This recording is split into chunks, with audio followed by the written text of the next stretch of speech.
Class 11th और 12th का सारा सिलेबस मिलाकर टोटल 80 चैप्टर्स बनते हैं। और अगर तुम आज से हर एक चैप्टर को डिटेल और डीप में पढ़ने बैठोगे तो let's be honest, JEE main 2027 से पहले पूरा सिलेबस कंप्लीट करना ऑलमोस्ट नेक्स्ट टू इम्पॉसिबल है। और अगर तुम कर भी लेते हो तो प्रैक्टिस, रिवीजन, मॉक टेस्ट का टाइम ही नहीं मिलेगा। लेकिन अच्छी बात यह है कि एनटीए का एक बहुत ही प्रेडिक्टेबल पैटर्न है। पिछले 5 साल के पेपर उठा के देख लो, हर साल कुछ ऐसे important chapters, high weighted chapters होते हैं जहां से हर शिफ्ट के अंदर क्वेश्चंस गारंटीड पूछे जाते हैं। एंड आज की वीडियो में मैं तुम्हें फिजिक्स, केमिस्ट्री और मैथ्स के एग्जैक्ट 30 चैप्टर्स बताऊंगा जिन्हें पढ़ के तुम आसानी से 190 से 200 प्लस स्कोर कर सकते हो और 99 परसेंटाइल मुट्ठी में कर सकते हो। पर आगे बढ़ने से पहले एक रियलिटी चेक, 2027 में कंपटीशन बढ़ता जा रहा है। पिछले साल जनवरी अटेम्प्ट में 99 परसेंटाइल के लिए 175 से 185 मार्क्स चाहिए थे। अगर हम इसको सब्जेक्ट वाइज ब्रेक डाउन करें तो हमारा टारगेट होना चाहिए फिजिक्स में 70 प्लस, केमिस्ट्री में 75 प्लस और मैथ्स के अंदर 45 से 50 मार्क्स। तो इस वीडियो को ऐसे मत देखो, अभी एक पेन और नोटबुक लेकर बैठ जाओ और जितने भी चैप्टर्स और माइक्रो टॉपिक्स बताने वालों उनकी चेकलिस्ट बनाते चलना। इसी के साथ में यार 70% स्टूडेंट्स ऐसे हैं जो कि रेगुलरली वीडियोस को देखते हैं बट चैनल को सब्सक्राइब नहीं करते हैं।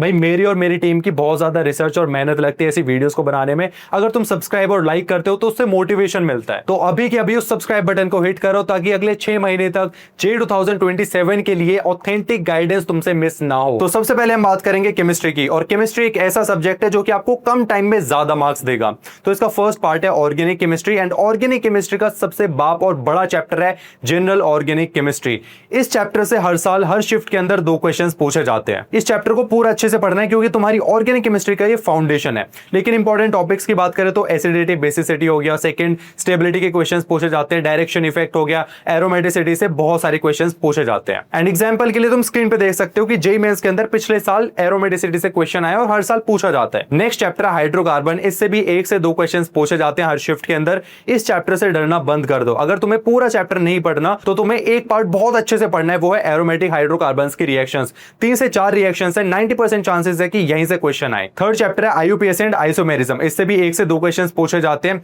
आईयूपीएसी की बात करें तो एनसीईआरटी में जितने भी नेम्स हैं उन्हें अच्छे से कर लो, more than sufficient. And isomerism में नंबर ऑफ स्टीरियो आइसोमर से रिलेटेड बहुत सारे क्वेश्चंस आते हैं। एंड इसके बाद में तुम्हें क्लास 12th की ऑर्गेनिक केमिस्ट्री कैसे कवर करनी है उसके लिए मास्टर स्ट्रेटजी बताऊंगा। सबसे पहले तुमने लेक्चर्स देख लिए होंगे, नोट्स तुमने बना लिए होंगे। उसी के साथ में तुम्हें एक काम करना है, एनसीईआरटी की बुक उठानी है और जितनी भी नेम रिएक्शंस है उन सभी की नेम रिएक्शंस की लिस्ट बना लेनी है। जैसे कैनिजारो हो गया, एल्डोल कंडेंसेशन हो गया, रीमल टीमन रिएक्शन हो गया, इन सभी की रिएक्शंस की लिस्ट बना लेना। जैसे तुम स्क्रीन पे भी देख सकते हो कि प्रीवियस ईयर क्वेश्चंस में नेम रिएक्शन से हर साल क्वेश्चंस पूछे जाते हैं। नेक्स्ट आते हैं फिजिकल केमिस्ट्री पे, जिससे काफी सारे बच्चों को डर लगता है क्योंकि उनके स्लो कैलकुलेशन है, न्यूमेरिकल सॉल्व नहीं होते।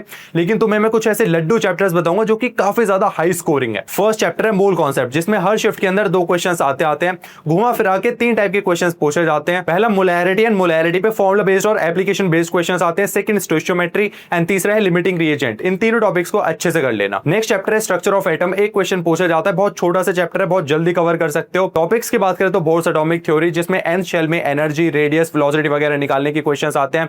फिर क्वांटम नंबर के क्वेश्चंस आते हैं, हाइड्रोजन स्पेक्ट्रम के क्वेश्चंस आते हैं। एंड स्क्रीन पे भी तुम देख सकते हो कि प्रीवियस ईयर क्वेश्चंस में इस टॉपिक से क्वेश्चंस आए हुए हैं। तीसरा चैप्टर है थर्मोडायनेमिक्स, इससे 2 क्वेश्चंस पूछे जाते हैं। काफी ज्यादा बड़ा चैप्टर है, लेकिन तुम्हें 3 सीक्रेट्स टॉपिक्स बताऊंगा जिनसे 95% चांसेस है कि क्वेश्चन आने के। फर्स्ट गिव्स फ्री एनर्जी, जो कि एनटीए का फेवरेट टॉपिक है। सेकंड डेल्टा एच वाली इंथैल्पी वाली रिएक्शन है, उससे क्वेश्चंस आते हैं। और वर्क डन वाले मेथड से भी क्वेश्चन आते हैं, जो कि आइडियल और एडियाबेटिक प्रोसेस है। एंड इन सबके साथ में इन 2 चैप्टर से भी एक क्वेश्चन आते हैं। फर्स्ट इज इलेक्ट्रोकेमिस्ट्री, जिसमें नर्स्ट इक्वेशन बहुत इंपॉर्टेंट है। सेकंड इज केमिकल काइनेटिक्स, जिसमें आरएनएस इक्वेशन बहुत इंपॉर्टेंट है। इन दोनों से एक क्वेश्चन आते हैं। ये सारे चैप्टर्स करने से तुम्हारी फिजिकल केमिस्ट्री सेफ रहेगी। एंड अब बात करेंगे हम इनऑर्गेनिक केमिस्ट्री की। इनऑर्गेनिक केमिस्ट्री सुनते ही हमें लगता है भैया block chemistry, P block, D and F block, इतनी सारी रिएक्शंस कैसे याद करेंगे, घबरा जाते हैं बच्चे।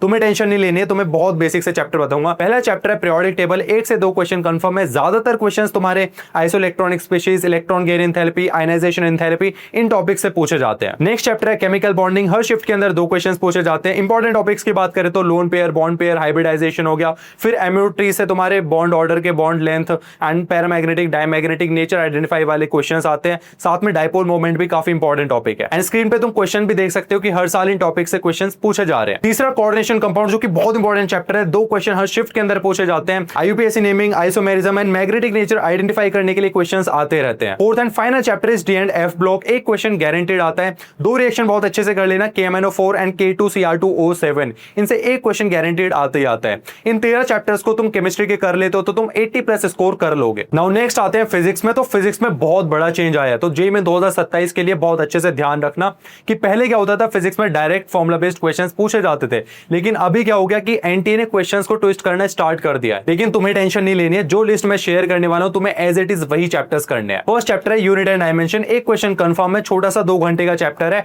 Majority time least count, error और डायमेंशनल एनालिसिस से क्वेश्चंस आते हैं। Next chapter electrostatics and gravitation. अगर तुमने एक चैप्टर बहुत अच्छे से कर लिया तो second chapter just copy paste है, 80% ऑफ फॉर्मुलाज वगैरह सब मैच करते हैं। तो इन दोनों चैप्टर्स को मर्ज करके 3 क्वेश्चंस पूछे जाते हैं। एंड इंपॉर्टेंट टॉपिक्स कौन से, गॉस लॉ हो गया इलेक्ट्रोस्टैटिक्स में एंड ग्रेविटेशनल पोटेंशियल हो गया। तीसरा चैप्टर है मॉडर्न फिजिक्स। हर शिफ्ट के अंदर 2 से 3 क्वेश्चंस पूछे जाते हैं। मोस्ट स्कोरिंग सब्जेक्ट है, 3 सब पार्ट्स में डिवाइडेड है। First dual nature of matter, second atoms and nuclear. ये तीनों टॉपिक्स को बहुत अच्छे से करना है। Theoretical and formula based questions पूछे जाते हैं। अगर तुम इस चैप्टर को स्किप करते हो तो तुम 99 परसेंटाइल की रेस से बाहर हो। एंड अब बात करते हैं उस चैप्टर की जिसे देखकर 90% बच्चे गिव अप कर देते हैं। मैं बात कर रहा हूं फ्लूइड्स की, जिससे हर शिफ्ट के अंदर 1 से 2 क्वेश्चन पूछे जाते हैं। ये चैप्टर काफी ज्यादा बड़ा है और काफी ज्यादा डायनेमिक है, लेकिन तुम्हें ये 3 माइक्रो टॉपिक्स अच्छे से करने हैं। फर्स्ट बर्नौलीज थ्योरम का application, second viscosity, Stokes law and तीसरा सरफेस टेंशन। नाउ फिजिक्स को रैप करते हैं कुछ और हाई वेटेड चैप्टर्स है, जैसे करंट इलेक्ट्रिसिटी, जिससे 2 क्वेश्चंस पूछे जाते हैं। इंपॉर्टेंट टॉपिक्स की बात करें तो किरचॉफ्स लॉ हो गया, मीटर ब्रिज हो गया, पोटेंशियोमीटर हो गया, इनसे क्वेश्चंस आते हैं। नेक्स्ट रे ऑप्टिक्स से भी 2 क्वेश्चंस आते हैं। Lens and prism formula important है। साथ में थर्मोडायनेमिक्स एंड केटीजीपी इंपॉर्टेंट चैप्टर है। 2 क्वेश्चंस गारंटीड आते हैं। अगर तुमने केमिस्ट्री में थर्मोडायनेमिक्स पढ़ रखा है तो यहाँ पे भी तुम्हें हेल्प मिलेगी। And last and most important chapter है magnetic effects of electric current and EMI. इन दोनों चैप्टर से 2 से 3 क्वेश्चंस आते हैं। बायो-सावर्ट्स लॉ हो गया, एम्पियर्स लॉ हो गया, ये इंपॉर्टेंट टॉपिक्स हैं। तो फिजिक्स के अंदर इन सभी चैप्टर्स को करके तुम 75 प्लस स्कोर कर लोगे। नाउ अब बात करेंगे सबसे डिफिकल्ट सब्जेक्ट और सबसे इंपॉर्टेंट सब्जेक्ट की, मैथ्स। ये तुम्हारा रैंक डिसाइडिंग सब्जेक्ट है। अब मैथ्स में ना तुम्हें 100% सिलेबस नहीं करना है, तुम्हें कुछ इंपॉर्टेंट चैप्टर्स करने हैं। तुम्हें जस्ट अगर 99 परसेंटाइल स्कोर करना है तो 40 से 60 नंबर पे तुम्हारी 99 परसेंटाइल बन जाती है। तो तुम्हें मैं ऐसे इंपॉर्टेंट 6 चैप्टर्स बताऊंगा जिन्हें तुम्हें 100% डेप्थ के साथ कंप्लीट करना है। पहला और सबसे इंपॉर्टेंट चैप्टर है वेक्टर्स एंड 3D ज्योमेट्री, जिससे हर शिफ्ट के अंदर 3 से 4 क्वेश्चंस पूछे जाते हैं। अगर इंपॉर्टेंट टॉपिक्स की बात करूं, वेक्टर में dot product, cross product, scalar, triple product से क्वेश्चंस आते हैं। 3D ज्योमेट्री की बात करें तो shortest distance between 2 lines, line plane intersection वाले क्वेश्चंस आते हैं। एंड इन चैप्टर्स के लास्ट 5 इयर्स के पीवाईक्यूज को घोल के पी जाना। लेकिन मैट्रिक्स एंड डिटरमिनेंट से 2 फिक्स क्वेश्चंस आते हैं। इंपॉर्टेंट टॉपिक की बात करें जिससे हर साल क्वेश्चन पूछा जाता है, वो है सिस्टम ऑफ लीनियर इक्वेशन, मतलब क्रैमर्स रूल, जिसपे इनफिनाइट और नंबर ऑफ सॉल्यूशंस की कंडीशन निकालने के लिए क्वेश्चन आता है। तुम स्क्रीन पे क्वेश्चन भी देख सकते हो। तीसरा सीक्वेंस एंड सीरीज से 2 क्वेश्चंस कंफर्म है। एपीजीपी के जो मिक्स सीरीज की रिएक्शंस है उनसे क्वेश्चन आते हैं। फोर्थ बाइनोमियल थ्योरम से 1 क्वेश्चन गारंटीड है। जनरल टर्म एंड रिमाइंडर निकालने के लिए एनटीए का फेवरेट टॉपिक है। एंड अब कैलकुलस का डर दूर करने के लिए ये सुनो, अगर तुमसे पूरी कैलकुलस नहीं हो रही है तो भाई ये 2 छोटे चैप्टर्स कर लो। फर्स्ट इज फंक्शंस, जिससे 1 से 2 क्वेश्चंस पूछे जाते हैं। एंड इस चैप्टर के बिना तुम्हें मैथ्स बिल्कुल समझ नहीं आएगी, तो तुम्हें फोकस किस पे करना है, domain, range, 1 to 1 function, onto function, इस पे ज्यादा फोकस करना है। और दूसरा चैप्टर है डिफरेंशियल इक्वेशन। छोटा सा चैप्टर है लेकिन लीनियर डिफरेंशियल इक्वेशन का क्वेश्चन हर साल डायरेक्ट आता ही आता है। और लास्ट चैप्टर है कोनिक सेक्शन। मैक्सिमम बच्चे कोनिक सेक्शन देख के डर जाते हैं, लेकिन अगर तुम parabola, ellipse, hyperbola basic level पे भी कर लो तो तुम जेईई मेंस के क्वेश्चन सॉल्व कर सकते हो। एंड अगर तुम ये सारे चैप्टर्स 100% डेप्थ के साथ कर लेते हो तो एक और चैप्टर कर सकते हो, वो है एरिया अंडर कर्व, जिससे एक क्वेश्चन आता ही आता है। इन सभी चैप्टर्स को कर लेते हो तो तुम 50 से 60 मार्क्स इजीली स्कोर कर सकते हो मैथ्स के अंदर। तो यही थे फिजिक्स, केमिस्ट्री, मैथ्स के हाई वेटेज और इंपॉर्टेंट चैप्टर्स। सो अब अगले जो 6 महीने हैं वो तुम्हारे लिए सबसे गेम चेंजिंग महीने होने वाले हैं। तो अभी कमेंट सेक्शन में जाओ और एक स्ट्रॉन्ग सेल्फ कमिटमेंट के साथ लिखो, I accept this challenge for JEE 2027। जब तुम ये लिखोगे तो तुम्हारे ब्रेन को एक सिग्नल जाएगा कि अब बातें नहीं करनी है, अब काम शुरू करना है। और मैं हर एक कमेंट को पर्सनली ट्रैक करने वाला हूं। सो लाइक, शेयर कर देना। Till then keep learning, keep working hard, all the very best.